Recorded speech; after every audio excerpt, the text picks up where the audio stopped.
حضرت جنید بغدادی، یہ تو حضور غوث اعظم کے بھی پیر ہے نا، یہ تو حضرت داتا علی اجویری کے بھی پیر ہے۔ حضرت جنید بغدادی کے بارے میں داتا صاحب نے لکھا ہے کشف المعجوب میں، فرماتے میں عالم بن گیا، پڑھ گیا، میرے ماموں بھی تھے، میرے مرشد بھی تھے حضرت سری سختی رحمت اللہ علیہ، تو مجھے اکثر کہتے کہ جنید یار تقریر کیا کر۔ میں کہتا ہوں حضور ابھی میں نیک نہیں، ابھی میں خود ٹھیک نہیں۔ میرے پیر بھائی بھی مجھے کہتے ہیں کہ حضرت کی بھی خواہش ہے تو ہمارا بھی دل کرتا ہے، لگتا ہے کہ آپ کی گفتگو کی برکت سے اللہ بڑے لوگوں کو ہدایت عطا فرمائے گا، آپ وسیلہ بنیں گے تو بات کیا کریں۔ کہتے میں ٹال دیتا، میرے نصیب دیکھو، ایک دن میں اپنے گھر میں سویا ہوا تھا تو اچانک بغداد کی ساری گلیوں نے مہکنا شروع کر دیا۔ فرماتے اچانک ٹھنڈی خوشبوئیں پھیل گئیں، میرے نصیب دیکھو کہ مجھے مصطفیٰ کریم کا دیدار نصیب ہو گیا۔ خواب میری وچ آیا ماہی تے میں گل وچ پا لیا باواں، تے ڈر دی ماری اکھ بھی نہ کھولاں کتے پھر وچھڑ نہ جاواں۔ کہتے حضور تشریف لائے تو مصطفیٰ نے بڑا ہی نوازا، محبوب نے بڑا ہی نوازا۔ کاش آپ کو لذت آئے اس بات کی، حضور نے اللہ اکبر بڑا ہی نوازا۔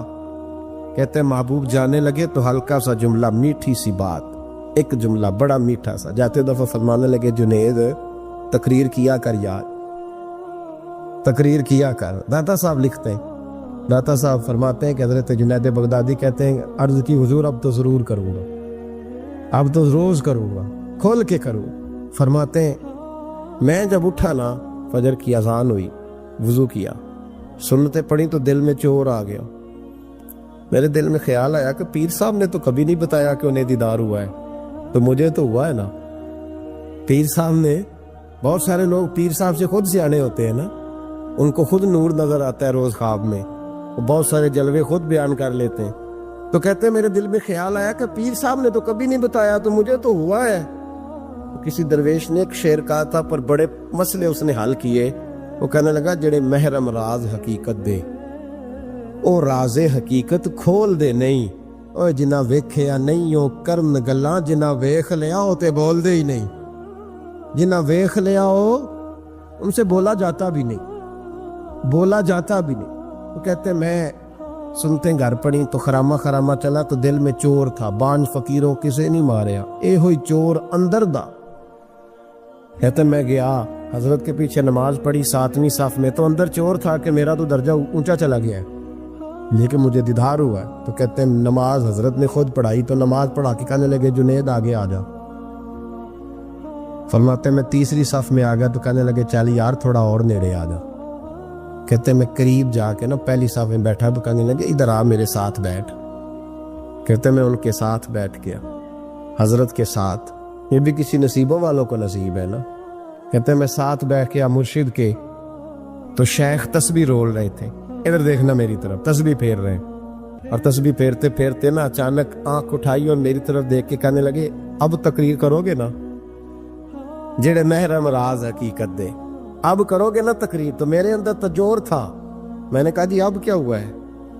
جور تھا نا کہ مجھے پتا ہے کسی کو پتہ ہی نہیں، اب کیا ہوا ہے؟ تو کہتے ہیں وہ چپ کر گئے۔ چند منٹ کے وقفے کے بعد پھر فرمانے لگے اب کرو گے نا تقریر؟ کہتے ہیں اندر چور بیٹھا تھا، میں نے کہا حضور ہوا کیا ہے بتائیں تو صحیح۔ کہتے ہیں انہوں نے تسبیح چھوڑی، جبہ سمیٹا اور چہرہ میری طرف پھیرا، اور میں نے ان کی آنکھوں میں جو روشنی آج دیکھی پہلے کبھی نہیں دیکھی تھی، لب و لہجے میں جو جلال آج دیکھا وہ کبھی نہیں دیکھا تھا۔ فرماتے حضرت بولے نظر تو وہ ظالم نظر ہے، اٹھے تو بیڑا ہی پار کر دے، گرے تو خانہ خراب کر دے۔ فرماتے میں نے حضرت کا جلال دیکھا اور میری طرف دیکھ کے فرمانے لگے جنید کل جو رات گزری ہے مجھے خواب میں اپنے رب کا دیدار ہوا تھا، تو مالک نے پوچھا کہ سری کوئی بات بتا، تو میں نے عرض کی مولا ایک کی مرید تیار کیا ہے وہ بھی تقریر نہیں کرتا، کبھی تیرے حبیب کا ادھر کا پھیرا ہو تو ذرا جنید کو اشارہ کر جائے تو چلو میرا بھی کام بن جائے گا، لوگوں کا بھی نفع ہوگا۔ کہتے ہیں حضرت جنید بغدادی کے میری چیخ نکلی، اللہ اکبر کہا تو میرے کپڑے پھٹ گئے، بغداد کی وہ مسجد ساری رونے لگی۔ کہتے میں قدموں میں گرا اور میں نے کہا محبوبہ مجھے معاف کر دے، مجھے تو آج پتہ چلا ہے کہ میرے اوپر مصطفیٰ بھی کرم فرمائے تو تیری دعاؤں کی برکت سے فرماتے۔ تقریر اتنا ضروری کام ہے کہ محبوب خود فرماتے ہیں جنید تقریر کیا کر بات یار، لوگوں کو فائدہ ہوگا۔ بغداد کا جو امیر تھا نا، اس کو پتہ چل گیا کہ جناب جنید بغدادی رحمۃ اللہ تعالی علیہ کی بڑی شہرت ہونے لگ گئی ہے، تو یہ جو حاسدی ہوتے ہیں نا، یہ بڑی جلدی پیدا ہو جاتے ہیں، اور سب سے زیادہ حسد دینداروں سے ہوتا ہے۔ دیندار لوگوں سے لوگ حسد کرتے ہیں، سب سے زیادہ غیبت دیندار آدمی کی ہوتی ہے، الا ماشاءاللہ۔ بادشاہ کو لوگوں نے کہا کہ بڑے لوگ عقیدت مند ہو گئے جنید بغدادی کے، ایسا نہ ہو کہ آہستہ آہستہ لوگوں کو اکٹھا کرے اور پھر اپنی فوج ظفر موج بنا کے وہ آپ کے مقابلے کھڑا ہو جائے۔ اب یہ جو بادشاہ ہوتے ہیں انہیں بغاوت کا بڑا ڈر ہوتا ہے، اور کرسی آپ کو پتا ہے چیز ہی بڑی پیاری ہے۔ نہیں پتا تھا نو جے بھی نہیں پتا تو کتن پتا ہونا جے؟ سبحان اللہ، حد ہو گئی ہے بھائی۔ کرسی پیاری ہوتی ہے کہ نہیں؟ یہ کدی ترلے نہ کریے نہ دینا جو دے بھی کری دینے، تو یہ پیاری ہے تو تبھی ایسا ہوتا ہے نا۔ بس یہ دعا کرنا کل کا دن اللہ اس ملک کے لیے امن کا دن گزارے، اور اللہ اپنے حبیب کا صدقہ کوئی ایسی ٹھنڈی ہوا بھیجے کہ اس ملک کے دکھ دور ہو جائے، بس یہ دعا کرو۔ خیر، جنید بغدادی کے بارے میں جب لوگوں نے بدگمان کیا نا بادشاہ کو، وہ بادشاہ نے چال چلی، دنیا بڑی ظالم ہے، دنیا داری کے لیے بندہ بڑے پاپ اور بڑے بکھیڑے کرتا۔ ایک خوبصورت دوشیزہ نوجوان لڑکی بادشاہ نے تیار کر کے بھیجی، اس کو جملے یاد کرائے، رٹائے کہ تو نے کہنا کیا ہے جا کے۔ حضرت جنید بغدادی رحمۃ اللہ علیہ کے پاس آئی اور پتہ کیا کہتی ہے؟ کہتی ہے میں آپ کی عقیدت مند ہوں،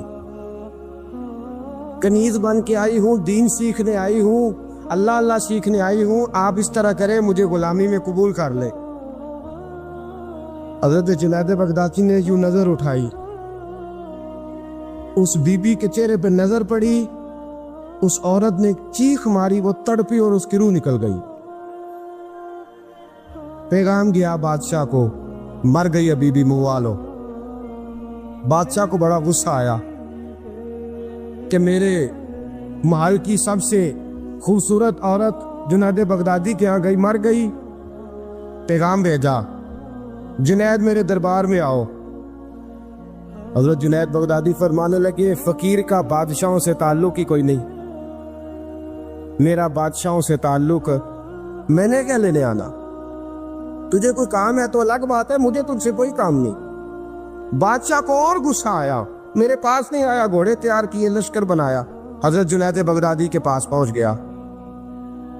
جب آپ کے دربار میں آیا نا تو حضرت جنید بغدادی رحمۃ اللہ علیہ بیٹھے تھے، پورے غصے کے ساتھ آ کے بیٹھا، کہنے لگا بڑا تو فقیر بنا پڑتا ہے، ولی بنا پھرتا ہے، بی بی مار دی، بڑا فقیر بنا پھرتا ہے، عورت مار دی۔ حضرت جنید بغدادی نے آنکھ اٹھائی، فرمانے لگے نہ میں مارنے کا اختیار رکھتا ہوں نہ زندہ کرنے کا اختیار رکھتا ہوں، زندگی بھی میرا اللہ دیتا ہے، موت بھی اللہ دیتا، میرے پاس اختیار ہی نہیں۔ بادشاہ نے بات سنی تو ٹھہر گیا، کہنے لگا بی بی کیسے مر گئی؟ آپ فرمانے لگے میں آنے لگا تھا تیرے رستے میں، تو نے مجھے ہٹانے کا بندوبست کیا، اور بی بی آنے لگی تھی میرے اللہ کے رستے میں، اللہ نے اسے دور کرنے کا بندوبست کر دیا۔ میں تیرے اور دنیا کے درمیان آنے لگا تھا نا، تو نے مجھے سائڈ پہ کرنے کا بندوبست کیا، بی بی میرے اور رب کے درمیان آنے لگی تھی، اللہ نے اسے سائڈ پہ کر دیے۔ دنیا داری کیا ہے جو اللہ اور بندے کے درمیان آ گئے۔ آج یہ دلوں پہ زنگ چڑھے ہیں، یہ دنیا داری کے زنگ ہیں۔ جب آپ کو اپنے پتہ کب اندازہ ہوگا آپ کو کہ دنیا آپ پہ چڑھ گئی ہے؟ جب اپنے سوا کوئی اچھا نہ لگے۔ پہلی بات جو ہمارے مشائخ نے لکھی ہے، جب سوائے اپنے کوئی اچھا نہ لگے تو پھر آپ دنیا دار ہیں۔ جب سوائے اپنے تو کسی کا فائدہ سوچنے کی صلاحیت چھوڑ دے اور سوائے اپنے تو کسی کا بھلا نہ سوچے تو دنیا دار ہے، اور جب اپنی ذات کو سکون دینے کے علاوہ تو کسی کو سکون دینے کو تیار نہ ہو تو دنیا دار ہے۔ اور جب تیری آنکھ کھلے تو پھر بھی تجھے اپنی ذات نظر آئے، اور تیری آنکھ بند ہو تو پھر بھی اپنا ہی آپ دکھائی دے، پھر تو دنیا دار ہے۔ لیکن میرے دوست، اگر تیرا دل کرتا ہے کہ جو خیر مجھے ملی ہے اللہ میرے بھائی کو بھی عطا فرمائے تو پھر تو دیندار ہے۔ داتا گانجی بخش علی اجویری رحمت اللہ تعالی علیہ آپ فرماتے ہیں کہ حضرت جنید بغدادی کا مرید تھا، 4 دن پیر صاحب کے پاس آیا تو بعد میں خود پیر بن گیا، خود پیر بن گیا۔ حضرت صاحب رحمت اللہ تعالیٰ نے دیکھا آ نہیں رہا، مرید اولاد ہوتے ہیں، ان سے پیار ہوتا ہے، ان کو اہمیت دی جاتی ہے، اور بعض اوقات غلط فہمی کا شکار بھی ہو جاتے ہیں، اہمیت دی گئی، یار نظر نہیں آ رہا، آپ نے سوچا شاید بیمار ہو گیا ہے۔ حضرت جنید بغدادی خود گھر تشریف لے گئے۔ حضرت جنید بغدادی جن کا ولیوں میں اس طرح مقام ہے جس طرح حضرت جبریل امین کا فرشتوں میں مقام ہے، اتنا بڑا، چل کے گھر گئے اور جا کے کہا السلام علیکم، کہتا جی وعلیکم السلام، کہتا تو آتا کیوں نہیں؟ کہتا مجھے اب آپ کی ضرورت ہی نہیں، میں اب خود بڑا پرہیزگار ہوں، مجھے کیا ضرورت ہے میں کسی کو اپنا بڑا مانوں، میں خود بڑا پرہیزگار ہوں۔ فرمایا ہوا کیا؟ کہنے لگا جی رات جب میں سوتا ہوں تو 2 فرشتے آتے مجھے براق پہ بٹھاتے اور جنت کی سیر کراتے، براق پہ بٹھاتے اور اللہ اکبر جنت کی سیر کراتے ہیں، میرے ہاتھوں کے تراشے ہوئے مٹی کے صنم آج بت خانے میں بھگوان بنے بیٹھے، میرے ہاتھوں کے تراشے ہوئے مٹی کے صنم، دیکھو تو صحیح، آج بت خانے میں بھگوان بنے بیٹھے۔ اور رائے پوری کہنے لگے وہ پتھر جن کو سکھائی تھی قوت گویائی ہم نے، وہ جب بولنے لگے تو ہم پر ہی برس پڑے، بولنے لگے تو وہ ہم پر ہی برس پڑے۔ کہنے لگا جی اب تو میں اللہ خیر کرے بڑا اونچا اڑ رہا ہوں، آپ کبھی گئے جنت میں؟ آپ مسکرا پڑے، فرمانے لگے بھیلیا آج جب جنت میں جائے تو ذرا لا حول ولا قوت بھی پڑھ لینا، آج جب جنت میں جائے تو ذرا وہ بھی۔ وہ کہنے لگا چلو ٹھیک ہے پڑھ لوں گا، اٹھ کے ملا بھی نہیں، حضرت واپس آ گئے۔ رات کو خواب آئی، جنت میں جانے لگا تو خیال آیا، جناب جنید بغدادی نے کہا تھا پڑھ ہی لوں، پڑھنے لگا لا حول ولا قوت الا باللہ۔ آنکھ کھلی تو روڑی کے ڈھیر پہ بیٹھا تھا، روڑی کے ڈھیر پہ بیٹھا تھا، وہ جو بھاگ رہے تھے ان سے پوچھنے لگا او مجھے کہاں چھوڑ کے جا رہے ہو خواب میں؟ وہ کہنے لگے شیطان کے مختلف روپ تھے، تو اصل میں حضرت جنید کے پاس زیادہ آنے جانے لگا تھا تو اللہ کے قریب ہونے لگا تھا، تو ہم نے چکر چلا کے تجھے وہاں سے روکا، تو بیوقوف ہے سمجھ نہیں آئی۔ اب رونے لگا جاؤں تو کس منہ سے جاؤں، حاضری دوں تو کس منہ سے دوں، اب میں کیسے جاؤں اس کی بارگاہ ناز تک، کس طرح حاضری دوں، گرا جو ان کی نگاہ سے وہ سنبھل نہیں سکتا۔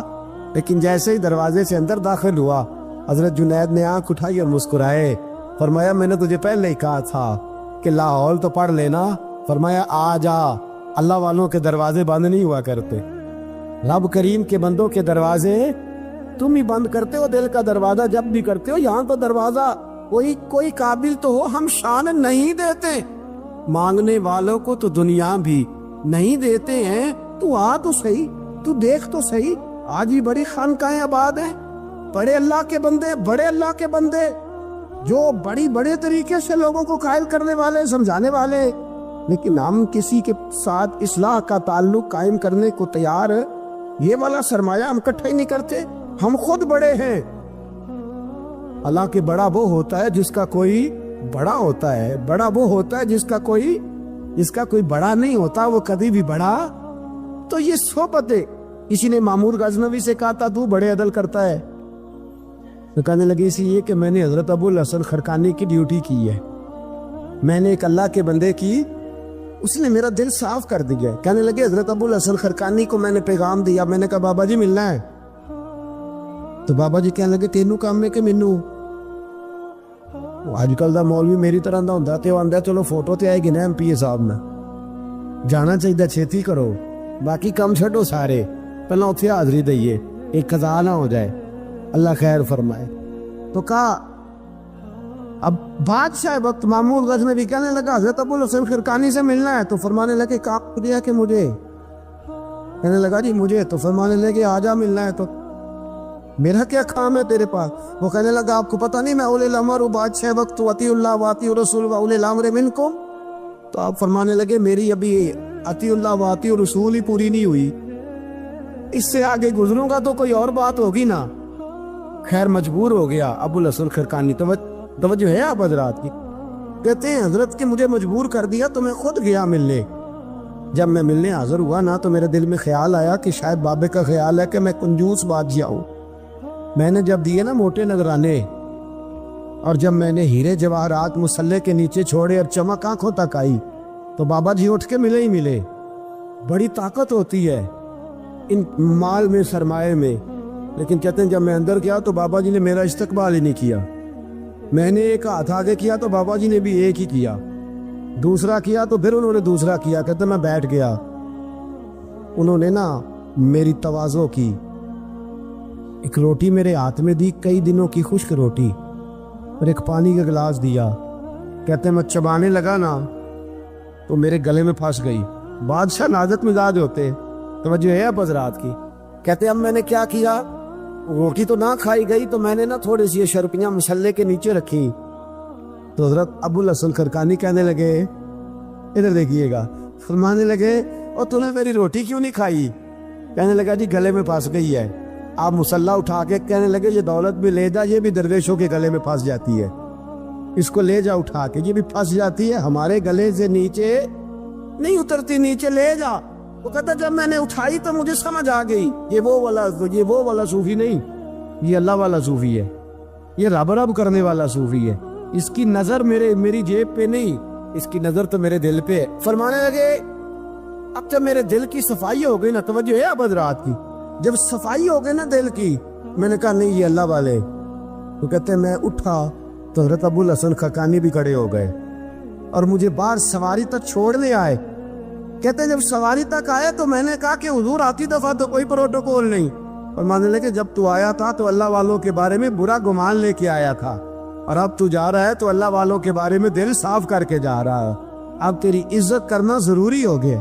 میرے عزیز یاد رکھیے گا، یہ جو صحبت صلحاء ہے یہ ریگ مار کا کام کرتی ہے، یہ باطن کو روشن کرتی ہے، یہ نکھار پیدا کرتی ہے۔ لیکن جائے اللہ کے بندوں کے پاس، دیکھیں نا میں نے پہلے بھی کہا تھا، ایک دفعہ پھر بات دہراتا ہوں، میں نے اپنے حضرت سے ایک دفعہ کہا کچھ مریدوں کو پروٹوکول ملتا ہے اور کچھ بیچارے ایسے ہوتے ہیں جن کو جھڑکیاں ملتی ہیں، تو آپ فرمانے لگے پروٹوکول ان کو ملتا ہے جن کا ڈر ہو کہ کہیں بھاگ نہ جائے، ان کو پروٹوکول ہو، جن کا پتہ ہونا جتنے مرضی جوتے مارو میرا ہی ہے، اس نے کہیں جانا، ان کو ضرورت نہیں ہوتی پروٹوکول کی۔ ہم تو آستانوں پہ بھی جاتے کسی جگہ، ہاں ایک بات ضرور میں ضرور کہوں گا، خانقاہ پہ جائیے، اس خانقاہ پہ جہاں اللہ اور اس کے رسول کے دین کا درس دیا جاتا ہے، جہاں سونا مرشد سچا مرشد سے آگے بات نہیں جاتی، اور جہاں سوائے ایک ذات کی شخصیت پرستی کے کوئی اور نعرہ ہی نہیں لگتا، ہم ان خانقاہوں کے قائل ہیں۔ ہماری وہ خانقاہ ہیں جہاں رب رب کا ذکر ہوتا ہے، جہاں اللہ اللہ کے نعرے لگتے، جہاں رب کریم کو یاد کیا جاتا ہے، یہاں صوفی بیعت اپنی کرتا ہے لیکن وہ توجہ اللہ کریم کی طرف کراتا ہے، وہ سنت اور شریعت کی پابندی کراتا ہے، وہ لوگوں کو دین کا رستہ بتلاتا ہے۔ لوگ جاتے اس کے پاس ہیں لیکن رستہ انہیں مدینے والے محبوب کا بتایا جاتا۔ جس لگا شریعت کی پاسداری، ہم تو کچی بات ہی نہیں کرتے، بالکل کوئی لہت و لالا نہیں، کچی بالکل نہیں، 100% نہیں، بابانگے تو حل کہتے ہیں۔ جو شریعت کا باغی ہے ہم اس کے باغی ہیں، ہم اس کے بولیے، ہم اس کے۔ میں ایک بندہ کہنے لگا پچھلی باری، کہندا جی ایک بابا ہے نیشنل تے، اے بابا اپنے آپ سجدے پہ کراندا ہے، تے میں کہ بابا انہاں نوں آکھو تسی رکھ لو، اساں دا کی کرنا ہے، کوئی ضروری ہے سانوں دینا جے بابا؟ اس طرح کے کئی بدتمیز ہیں، ہمارا ان سے کوئی تعلق، ہمارا ان سے کوئی رشتہ، ہمارا تو رشتہ ان لوگوں سے ہے جو اللہ اور اس کے رسول کی بات کرتے صلی اللہ ہو، جو قرآن کا پیغام دیتے ہیں، جو حدیث مصطفیٰ کھول کے اپنے مریدین کے آگے رکھتے ہیں، ہمارا تو ان لوگوں سے رشتہ ہے۔ ہم کو جاہل آدمی کو جاہل بات کرے تو ہم اس کے ذمہ دار ہیں، ہماری کوئی ذمہ داری۔ اور ویسے بھی جب ہم کہہ ہی نہیں رہے ہمارا بندہ ہے تو تم ہمارے کھاتے میں کیوں ڈالتے ہو؟ جیڑا بندہ بھی غلط کرے ساڑھے کھاتے ہی پہ جانا، جیڑا بھی غلط کرے ہم بالکل قائل نہیں ہیں، میں نے ایک بہت بڑی اجتماع میں اعلان کیا تو پھر کہتا ہوں آج جن درباروں پہ نشہ بکتا ہے ہم ان درباروں کو بند کرنے کے قائل ہیں. جس جگہ عیب ہوتا ہے ہم اس جگہ لوگوں کو قصداً منع کرتے ہیں جانے. قصداً کہتے ہیں بالکل نہ جاؤ، قطعاً نہ جاؤ، کوئی ضرورت. دربار مزار اللہ کے ذکر کی جگہ ہے، اور اگر وہاں اللہ کا ذکر نہیں ہوتا، کوئی بدتمیزی ہوتی ہے تو وہاں جانا درست ہے. عورتوں کا درباروں پہ جانا درست ہے؟ ہم قائل ہی نہیں ہیں، قطعی طور پہ قائل ہیں. عورت بڑی با پردہ جائے گی، اس صورت میں جائے گی جب گزارا ہی نہ ہو، تو کیا ضرورت ہے؟ بالکل ہم قائل نہیں ہیں ان چیزوں کے. ہم اہل تصوف ان لوگوں کو مانتے ہیں جو دین کی بات کرتے ہیں، دین کا، اور جسے بسم اللہ بھی سیدھی نہ پڑھنی آئے، رٹی رٹائی دعا مانگے. ہم تھوڑے خشک لوگ ہیں، ہم نہیں کرتے پیروی، ہم نہیں دست بوسی کرتے، دعا کر کے کھڑے ہو جاتے. سنو، وہ آپ نے حدیث سنی ہے نا کہ 70 صحابہ تھے اور ایک دودھ کا پیالہ تھا، تو حضور نے 70 کو پلایا تو 71ویں نمبر پر پیا. مصطفیٰ کریم نے فرمایا اگر میں اللہ کا رسول ہو کے 70 غلاموں کا جھوٹا پیتا ہوں تو بتا، تیرا یہ بخاری مسلم ہے. لیکن اب ہماری نفاست پسندیوں کے رنگ بھی نالے ہیں نا، انہیں روٹی کھا لئی ہے، اور اکثر اگر آپ ناراض نہ ہو تو بات کرنی پڑتی ہے، جب سامنے آ جاتی ہے تو کرنی پڑتی ہے. امیر کا جھوٹا ہو تو پھر خیر ہے، اگر غریب کا ہو تو جی چور صاحب تو پیے اور دے دیو، تو یہ ماڑے دا ہاتھ لگ گیا کہ تو کے لیا، یہ ظلم ہے، یہ زیادتی ہے. اس کا مطلب ہے نفاستیں بھی ہم دولتوں سے آئیں گی، دولت سے آئے گی، معاذ اللہ. بہرحال عنوان نہیں، حضرت جابر بن عبداللہ رضی اللہ تعالی عنہ، بخاری مسلم ہے، کہتے جب خندق کی جنگ ہو رہی تھی نا، غربت بڑی تھی، قحط بڑا تھا، صحابہ پریشان تھے، 2-2 3-3 پتھر پیٹ پہ باندھے ہوئے. میں حضور کو دیکھ کے گھر آیا، زوجہ سے کہا بھلی مانت کچھ ہے کھانے کی؟ کہنے لگی تھوڑے سے جوں ہے. تو میں نے کہا پیسو گی تو کتنی روٹیاں بنے گی؟ کہنے لگی 2-3. 4 بن جائیں گی. کہنے لگے سالن. تو زوجہ کہنے لگی اگر وہ بکری کا بچہ ذبح کرو تو 3-4 بندوں کا سالن بھی بن جائے گا. کہتے میں نے اسے ذبح کیا، بیوی سے کہا تو جاؤں پیس. کہتے میں نبی کریم کی بارگاہ میں حاضر ہوا صلی اللہ علیہ وسلم، حضور کی خدمت میں. زوجہ کہنے لگی کان میں کہنا حضور کے سارے نہ آئے. جس طرح لیڈروں کے کھانے اندر ہوتے ہیں علیحدہ، اور جو نعرے لگا رہے ہوتے ہیں نا سویر سے انہیں ڈبہ ملتا ہے، لیکن وہ پھر بھی نعرے لگاتے ہی رہتے ہیں. مجھ پہ الزام لگنے لگا ہے کہ آپ سیاست دانوں کو ہر جمعے میں رگڑا دیتے ہیں. تو میں کہ انہوں نے صحیح کر چھوڑو، پھر اسی مڑ جانے ہیں، تنوا کو سیاڑے ہو جائیں. یہ سیاڑے نہیں ہو رہے، ہمیں بات کرنے کی بھی اجازت نہیں. شعر کہہ دیتا ہوں کہ ہم آہ بھی کرتے ہیں تو ہو جاتے ہیں بدنام، وہ قتل بھی کر دے تو چرچا نہیں ہوتا. انہوں نے نہ کدے پوچھیا جی، سان آخیا جی چپ رہو. لیکن بھائی یہ اس ممبر کا تقاضا ہے، میرے امام اعظم کا فتویٰ ہے، جو عالمی حالات سے باخبر نہ ہو وہ جمعے کا خطبہ نہ دے. وہ جو رٹی رٹائی باتیں ہم سے نہیں ہوتی، اس لیے کہ جلال بادشاہی ہو یا جمہوری تماشا ہو، جدا ہو دین سیاست سے تو رہ جاتی ہے چنگیزی. حق بات انشاءاللہ ہو رہی ہے اور ہوتی رہے گی. وہ بات صاف ستھری ہے. اگر کوئی بات ایسی ہوگی تو وہ بات اگر غوث پاک اپنے خطبہ جمعہ کے اندر کہہ سکتے ہیں کہ میں ظالموں کو حکمران نہیں بننے دوں گا، تو ہم تو ان کے نوکر ہیں نا. پھر ہم قادری کیسے ہوئے اگر غوث پاک کے طریقے پہ عمل ہی نہ کریں تو؟ اس لیے مہربانی کرے ہمیں کوئی شخص ایسا مشورہ نہ دے. بلکہ کئی دفعہ ظلم ہوتا ہے، جب کوئی مشورہ دیتا ہے تو اور تیز ہونے دل کرتا ہے. اس لیے مہربانی کریں ایسی کوئی مشاورت نہ کرے. بالکل جو غلط بات کرے گا اس پہ ہم بولیں گے، اور آہستہ آہستہ نہیں، کھل کھلا کے بولیں گے، بالکل بولیں گے. اس لیے کہ اللہ نے زبان دی ہے، وہ کسی وڈیرے کے قدموں میں بیٹھنے کے لیے نہیں دی، وہ رسول اللہ کے ترانے پڑھنے کے لیے دی ہے. ترانے پڑھنے. اگر حضرت بلال رسیوں میں بند ہو کے اور ابو لہب اور عتبہ اتیبہ اور عبداللہ بن جدان اور امیہ بن خلف جیسے لوگوں کے بیچ کھڑے ہو کے کہہ سکتے ہیں نہیں بات جو سچی ہے وہ کی جائے گی، تو ہم ممبر رسول پہ بیٹھ کے نہیں کہہ سکتے؟ اپنے بھی خفا مجھ سے ہیں، بیگانے بھی ناخوش. میں زہر حلال کو کبھی کہہ نہ سکا کن، میں کہتا ہوں وہی بات سمجھتا ہوں جسے حق نے ابلہ مسجد ہوں میں توحید کا فرزند. اس لیے کوئی شخص یہ نہ سمجھے ہاں یہ بات علیحدہ ہے کہ ہمارا سیاسی ایجنڈا کوئی نہیں. ہمارا ایجنڈا رسول اللہ کی نوکری ہے صلی اللہ علیہ. سیاسی ایجنڈا کوئی نہیں. اللہ کے وجہ کی محبت تو سیاست کا چلن چھوڑ دیا.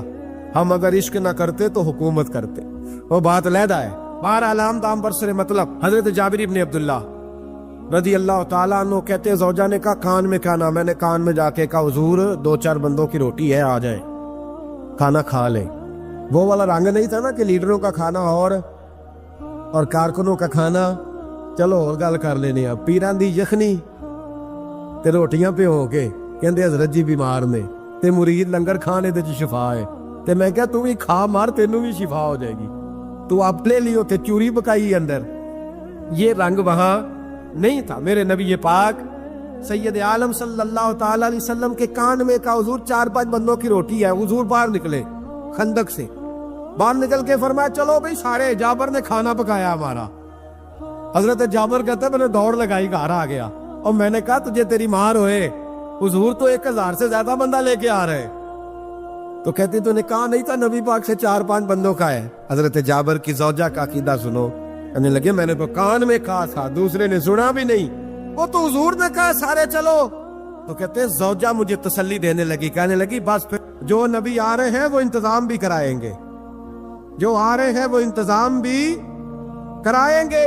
کیا کہا مولانا حسن رضا نے، قلم توڑ دیے، کہنے لگے آج جو عیب کسی پر نہیں کھلنے دیتے، آج جو عیب کسی پر نہیں کھلنے دیتے، ارے کب وہ چاہیں گے میری حشر میں رسوائی ہو، دل میں ہو یاد تیری کوچائے تنہائی ہو، پھر تو خلوت میں عجب انجمن آرائی ہو۔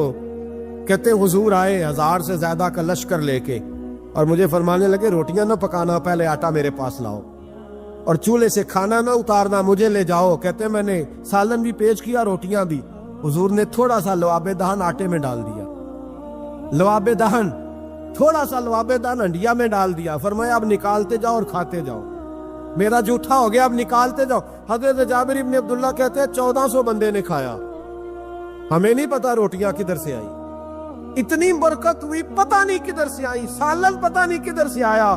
کہتے ہیں سارے سیر ہو کے کھا لیا، تو فرمایا چلو بھی جاؤ جا کے کام کرو، مجھے فرمانے لگے اب تو بھی کھا، آ جا بچے بھی بلا۔ کہتے سب نے کھایا، حضور اٹھ کے جانے لگے تو فرمایا ذرا روٹیاں دیکھ، پہلے زیادہ تھی کہ اب زیادہ ہے، ذرا دیکھنا سالن پہلے زیادہ تھا کہ اب زیادہ ہے۔ تو میں نے کہا نہیں حضور پہلے سے زیادہ ہے، میرے محبوب کے تبرک میں اتنی برکت ہے، تو حضور کے وجود سے جو چیز لگ جائے تو اسے قیمتی نہیں سمجھتا؟ کہاں بیٹھ کے دین پڑھا ہے؟ یا ہمیں سمجھا لے یا پھر ہم تجھے سمجھائیں، صحیح تینوں سمجھائیے تو صحیح کر کے سمجھائیے، ان لوگوں کو گمراہ کرتے ہو، اتنا غلط نظریہ، اس قدر غلط ہو۔ میں نا گارے سور پہ چڑھنے لگا تو مجھے وہاں ایک نیچے صاحب مل گئے، کہنے لگا تھی کہ لین چلے ہو، میں کہ تینوں اسی اتھوں میں نہیں پوچھ کے آیا جدو کرو آئے ہیں، ایتھوں میں نہیں تینوں پوچھنا بے لیا، تو غلط فہمی دا شکار ہے۔ کہنے لگا وہ تو حضور تو کام سے گئے تھے، آپ کو کیا کام ہے؟ میں کہ ایسے لئے ٹائم نہیں تیرنا گل کرن دا، اس واسطے کہ سانوں تے گارے 100 روپے یاد ہوں دیئے۔ وہ واپس آ گئے، عام آدمی تھا، خیر وہ کہیں سے آیا ہوا تھا، اردو بولتا تھا، تو میں ایک عمرہ کرنے کے لیے جارانہ سے واپس آیا تو طواف ہم کر رہے تھے، وہ بھی مجھے نظر آ گیا دوڑتا ہوا، میں انہوں باز مار لی، میں کیا حضرت حاضرات پانیاں سے دوڑیا سانتے تو کا تو چھالا ماری پھرنا ہے، او پیائی کولر تے جا پی رام کر جا کے، کہندے نہیں انہاں دی ادا تے ادا کرنی ہے، تو میں کہ اگر تو حضرت حاجرہ دی ادا کرنی تے اسی حضرت ابو بکر صدیق دی ادا کرنی ہے۔ حضرت محدث ابن الجوزی آج سے کچھ 700 سال پہلے لکھتے، اردشیر بادشاہ بڑا خوبصورت تھا، جوان تھا، بڑا عقل مند تھا، اس نے اس طرح کی قریب کی ساری ریاستوں پہ قبضہ کر لیا، بڑا عقل مند زیرک تھا، قبضہ ہو گیا۔ ایک بادشاہ بڑا سخت تھا، اس کے ساتھ جب پنجہ آزمائی ہوئی تو اردشیر کہتا ہے اس پہ میرا قبضہ نہیں ہو رہا تھا، اور جب ہم نے ساری ریاستوں نے مل کے اس پر حملہ کیا تو ایک قلعے کے اندر قلعہ بند ہو گیا۔ اردشیر بڑا خوبصورت آدمی تھا، بڑا سمجھدار تھا، تو وہ بادشاہ قلعہ بند ہو گیا، اس نے کہا نکلنا ہی نہیں، اب وہ اندر بند ہے، یک بارگی حملہ کیا تو وہ بڑا قلعہ تھا اس میں بند ہو گیا۔ اس بادشاہ کی نا جس پر حملہ کیا، اس کی بیٹی اچانک ایک دن قلعے کی دیوار پہ چڑھی تو اردشیر کے حسن و جمال کو دیکھا تو عاشق ہو گئی، اور اپنے ہی باپ کے خلاف اسے کہنے لگی کہ اگر تو میرے ساتھ شادی کا وعدہ کرے نا تو میں تجھے رستہ بتاتی ہوں حملہ کرنے کا۔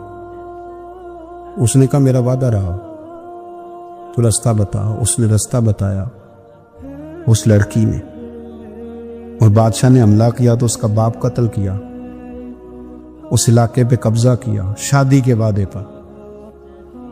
ہاں نفسانی خواہش بندے کو اندھا کر دیتی، نہیں سمجھ آتی اس کو میں کدھر جانا، اندھا کر دیتی۔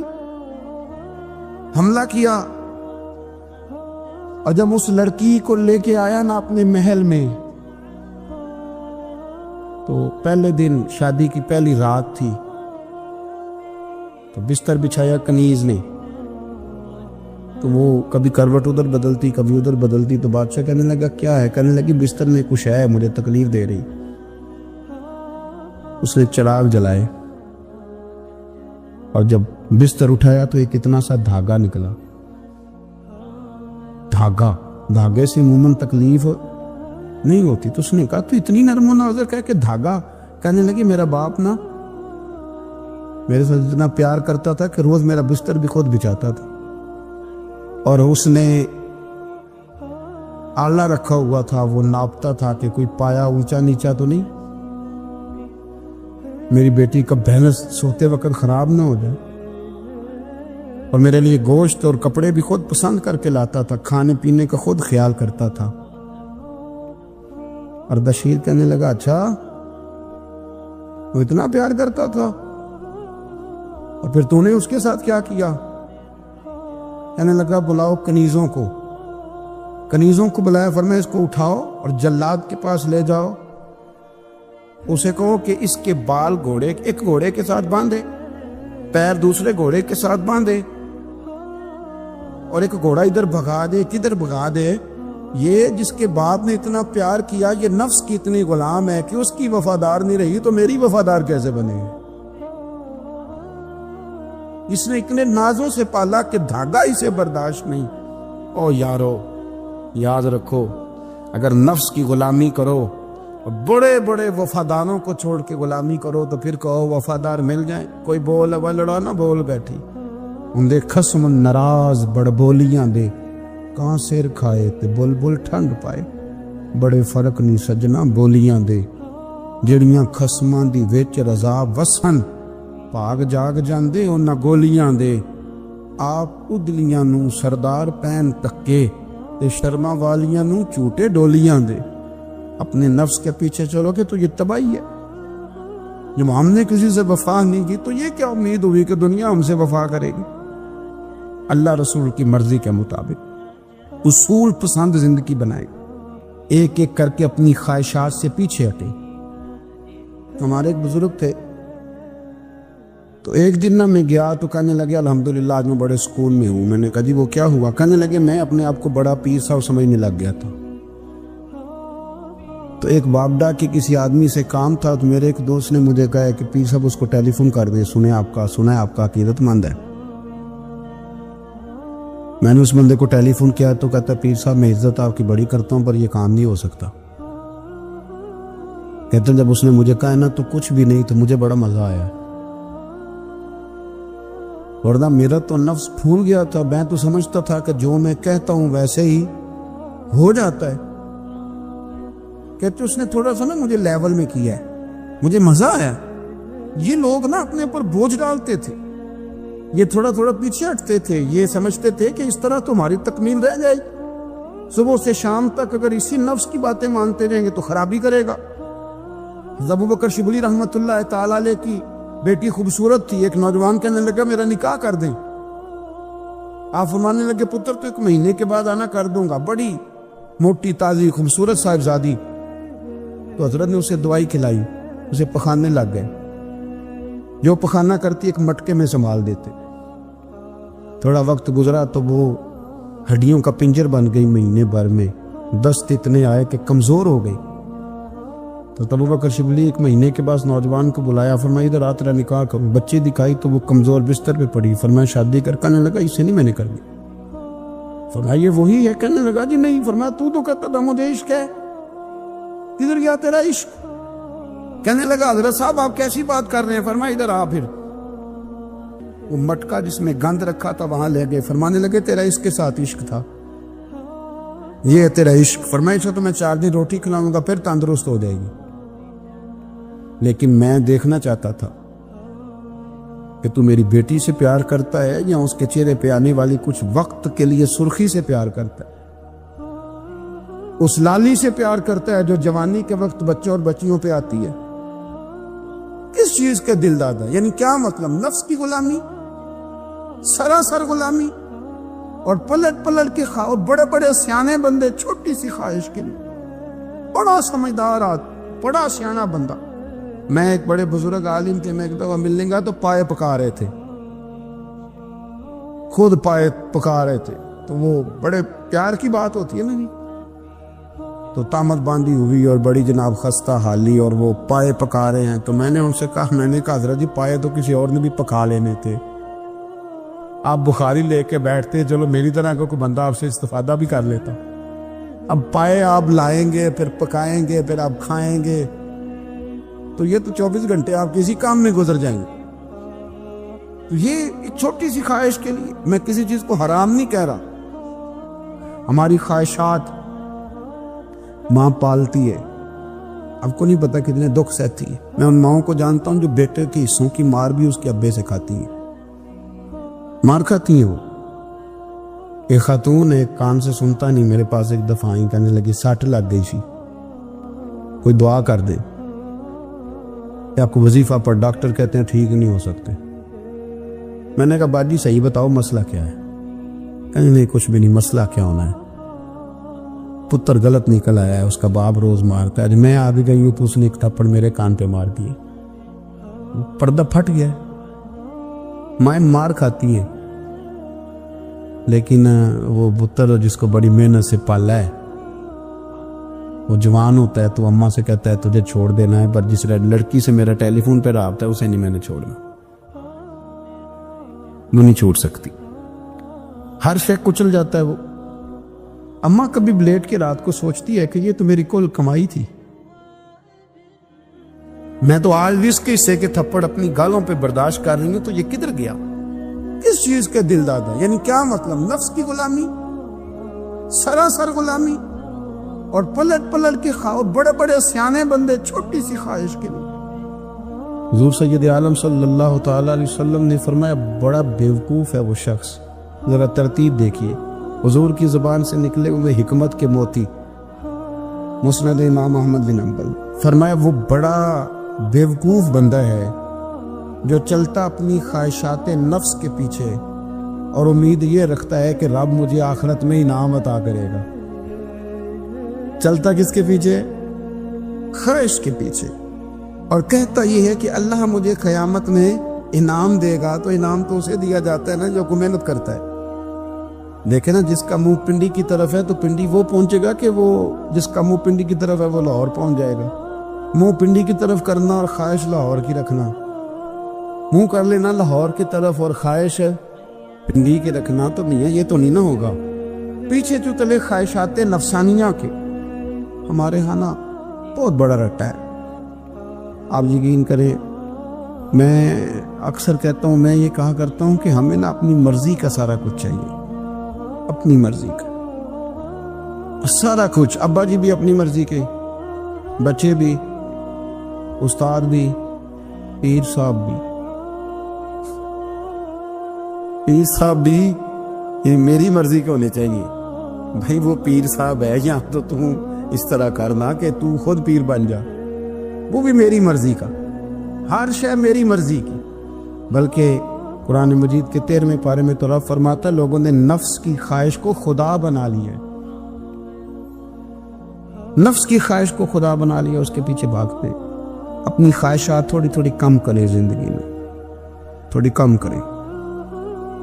پرانے کپڑوں پہ بھی ایک سیزن نکال کے دیکھیں، ایک وقت کا کھانا جو اپنا آپ کا من بڑا چاہ رہا ہے نا، تو ایک وقت کا کھانا صرف اللہ کی رضا کے لیے کسی غریب کو دے کے دے۔ میں ایسے سینکڑوں اور ہزاروں لوگوں کو جانتا ہوں جن سے میں پوچھوں نا گھی کس بھاؤ ہے تو انہیں کوئی نہیں پتا۔ میں نے 2-4 نہیں کہے، میں سینکڑوں اور ہزاروں کہے، میں جانتا ہوں ان کو نہیں پتا چنے کی دال کا ریٹ کیا ہے، نہیں پتا.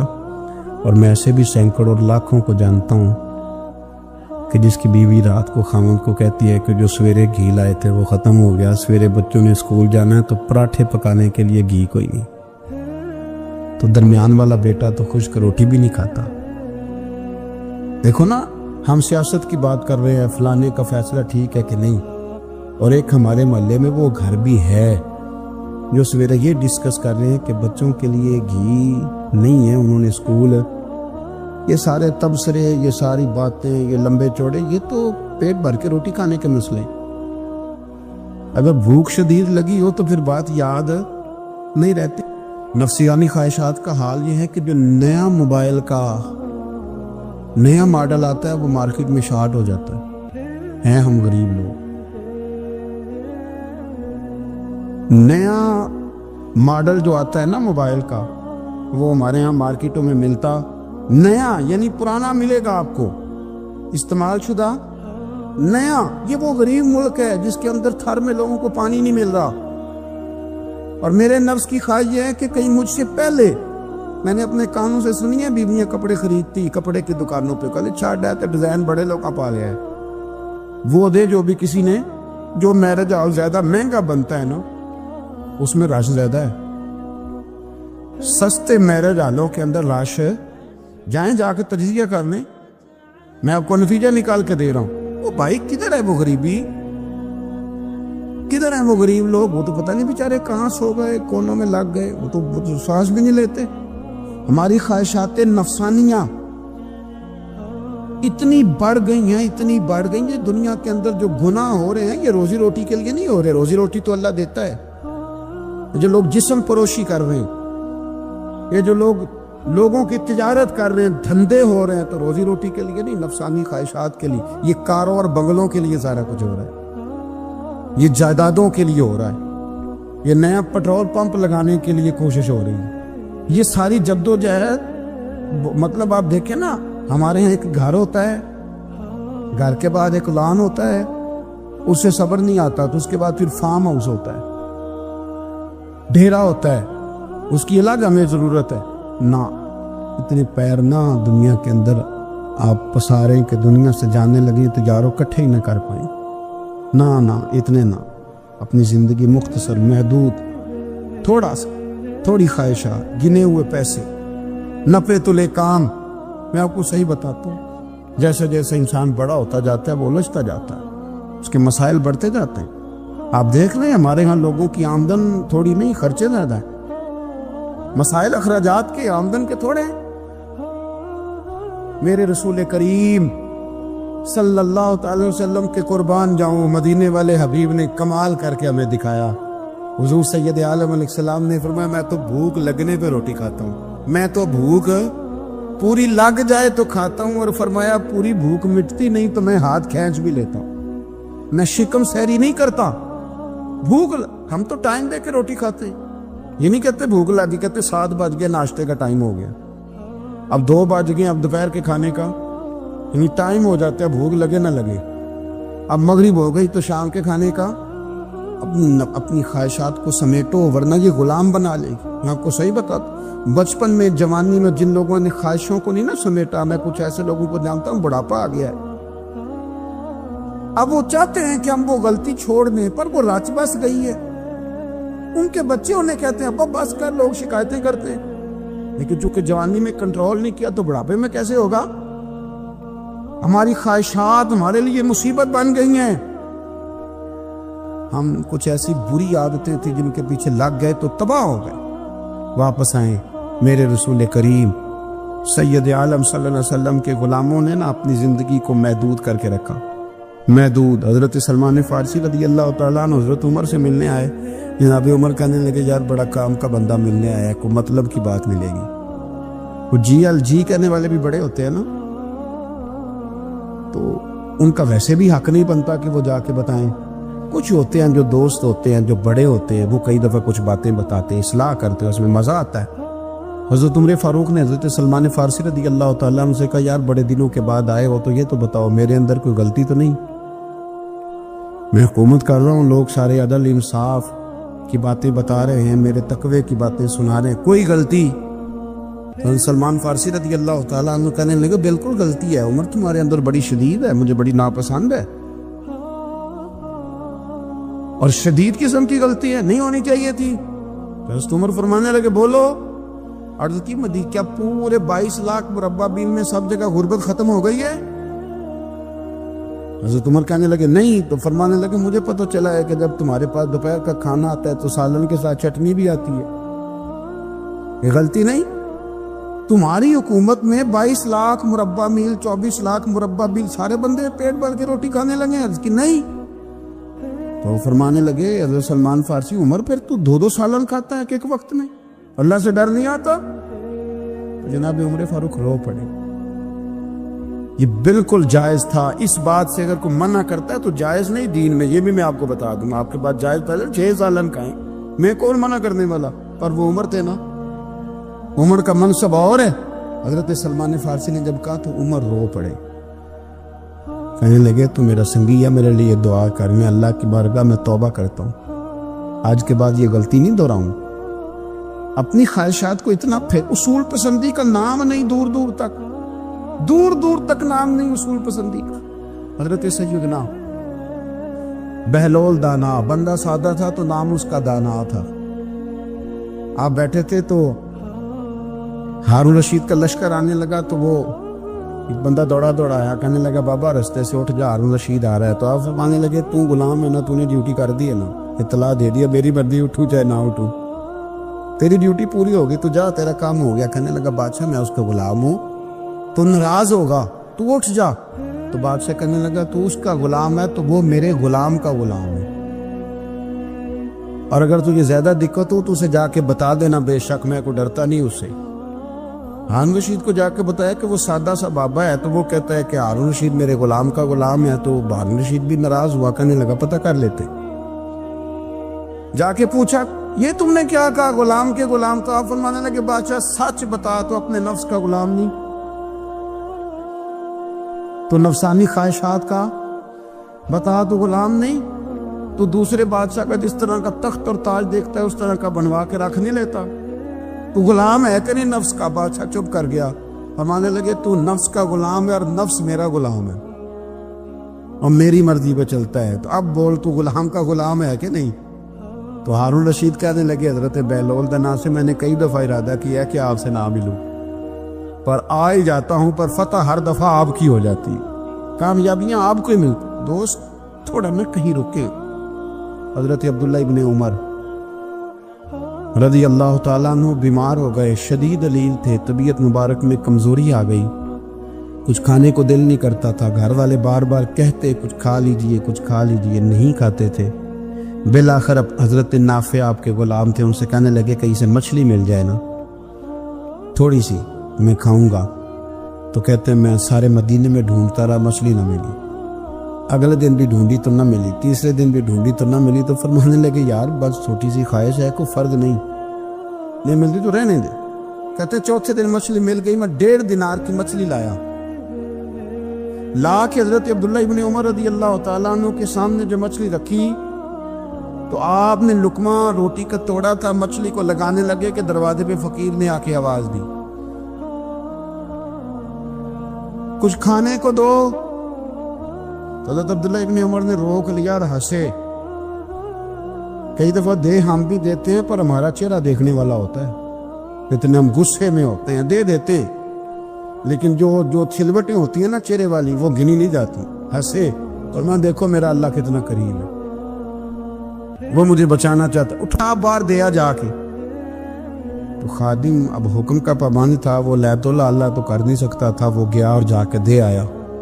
فقیر جب سارے محلے سے آٹا کٹھا کر لیتے تو پھر ایک جگہ جا کے بیچتے بھی ہیں۔ دے آیا، وہ 2 گلیاں آگے گزرا تو میں پیچھے دوڑا گیا، میں نے کہا سچ بتا کھانی ہے کہ بیچنی ہے؟ وہ کہنے لگا جو بھی سبب لگ جائے کر جاؤں گا، آپ نے دے جو دی ہے۔ تو کہتا ہے میں نے اسے کہا کہ یہ 1.5 دینار کی میں نے خریدی تھی، اگر تو 2 دینار کی مجھے بیچ دے تو آج کل مچھلی مدینے میں مل نہیں رہی، تو میں اپنے آقا کو دے دوں گا، وہ یہی کھائیں گے، بیمار ہے۔ تو کہنے لگا جی بسم اللہ، مجھے کیا اعتراض ہے، 2 دینار مل رہے ہیں، 1.5 کی مچھلی، اور 1.5 کی بھی کسی نے نہیں خریدنی تھی، اب تو پک گئی۔ فرماتے میں نے 2 دینار اس کو تھمائے، وہ مچھلی اس سے خریدی اور خرید کر کے میں لایا، لا کے حضرت عبداللہ ابن عمر کے سامنے دوبارہ رکھی تو فرمایا یہ کیسے آ گئی؟ میں نے کہا حضور 1.5 کی خریدی تھی اور پھر فقیر کو دے دی، اب اسی سے میں 2 دینار کی خرید کے لایا ہوں، آپ قبول فرمائیں۔ تو فرمانے لگے تم نے اچھا نہیں کیا، اب اس طرح کرو 2 دینار بھی اسے دے اور مچھلی بھی واپس دے آؤ۔ عرض کی حضور کیوں؟ فرمایا تم نے قرآن نہیں پڑھا؟ حضور پڑھا ہے۔ فرمایا رب فرماتا ہے لن تنالوا البر حتی تنفقوا مما تحبون، تم بھلائی کو اس وقت پہنچو گے جب اپنی پیاری چیز راہ خدا میں خرچ کرو گے۔ امام غزالی نے لکھا ہے، فرمانے لگے دے آ، تو وہ حضرت نافع کہتے ہیں میں دینے گیا، دے کے واپس آیا تو کچھ پریشان تھا کیونکہ مجھے بھی 4 دن ہو گئے تھے نا تلاش کرتے، تھوڑی تھوڑی طبیعت میں مایوسی تھی کہ اتنی محنت سے میں نے لایا اور آپ نے واپس کر دی۔ حضرت عبداللہ ابن عمر نے مجھے قریب بٹھایا، پھر مجھے تھپکی دی، فرمانے لگے پتر میں نے ویسے بھی کبھی جھوٹ نہیں بولا اور آج کل تو میں ویسے ہی بیمار ہوں، ٹائم ہی نہیں، وقت ہی نہیں، موقع ہی نہیں جھوٹ بولنے کا۔ میں تجھے سچ بتاؤں، مجھے مچھلی کھا کے اتنا سکون نہیں ہونا تھا جتنی اللہ کے راستے میں خیرات کھا کے مجھے سکون ہوا۔ تو تجھے تو میری راحت سے غرض ہے نا کہ مجھے راحت کیسے ہوتی ہے، تو مجھے سکون ملا ہے راہ خدا میں دے، میں نفسانی خواہش پوری کر لیتا تو یہ میرا نفس کل پھر مجھ سے مچھلی مانگتا، پرسوں کہتا نہیں چھوٹے گوشت کی یخنی بھی چاہیے۔ ہم لوگ الجھ گئے ہیں، بہت بڑے قیدی ہیں اپنے آپ کے، بڑے قیدی ہیں، سارا دن اپنی خواہشات کی تکمیل میں بھاگے رہتے ہیں، بڑے بڑے سونے نوجوان۔ میں ان پہ تنقید نہیں کرتا، مجھے ان پہ ترس آتا ہے جب میں رات کے اندھیروں میں انہیں ٹیلی فون لے کے چوکوں میں کھڑے دیکھتا ہوں تو مجھے رحم آتا ہے۔ میں کہتا ہوں دیکھو نفس کی خواہش کے پیچھے یہ کیا مثلاً آخر کیا ہے اس میں؟